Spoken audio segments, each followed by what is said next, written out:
உங்களுக்கு ஓட்டளித்த ம். மக்களுக்கு நெறைய கேள்விகள் உண்டு. அதுல இன்னொரு விஷயமும் உண்டு. இப்ப நீங்க சொல்றீங்க இல்லையா? இப்ப ம். அதிகாரிகள் எல்லாமே அ தளபதி அவர்கள், உங்க சிஎம் அவர்கள், நம்ம சிஎம் அவர்கள் வந்து என்னென்ன விஷயங்கள் சொல்றாங்களோ, அத முன்னெடுத்து கொண்டு போகக்கூடிய ஒரு ஃப்ரண்ட் லைன்ல இருக்கீங்க நீங்க.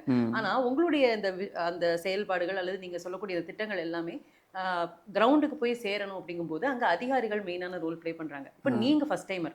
கூட இருக்கக்கூடிய அதிகாரிகள் எல்லாம் எக்ஸ்பீரியன்ஸ்டா இருக்கக்கூடியவர்கள். அப்போ ம். உங்க 2 பேருக்குமான அந்த பிரிட்ஜ் அப்படிங்கிறது எப்படி இருக்கு? நீங்க ஃபர்ஸ்ட் டைமரா வந்து சொல்லும்பொழுது, அந்த அதிகாரிகள் வந்து அதற்கு உடன்படுறாங்களா?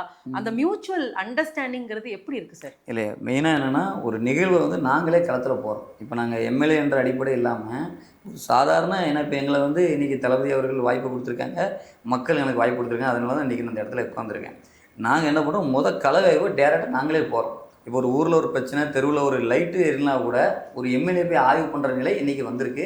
நாங்களே போயிட்டு சம்மந்தப்பட்ட அதிகாரி டேட் கேட்டு, இப்போ ஒரு அதிகாரி இருக்காங்கன்னா, இது எத்தன நாளுக்குள்ள பண்ணி குடுக்க முடியும்? இத கேட்டு நேரடியா பண்றோம். இதுக்கு முன்னாடி அந்த இது நடக்கல. இது வந்து ஒரு கவுன்சிலர் பார்த்த வேலையா இருக்கும்னு வைங்க. அவங்க கூட சரியா செஞ்சிருக்க மாட்டாங்க.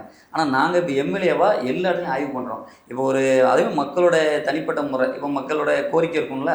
இப்போ இன்னைக்கு இந்த ஊர்ல இப்படி பிரச்சனை, இந்த ரோடு இப்படி இருக்கு அப்படின்னு சொன்னாங்கன்னா, அத கேட்டுட்டு களத்துல போய் அதாவது அத ஒன்லி ஆவணமா இல்ல அந்த விண்ணப்பங்கள் இல்லாம, நேரடியா போய் கள ஆய்வு பண்ணி அத தெளிவுபடுத்தி குடுக்குற ஒரு ஒரு வாய்ப்ப வந்து பண்ணியிருக்காங்க.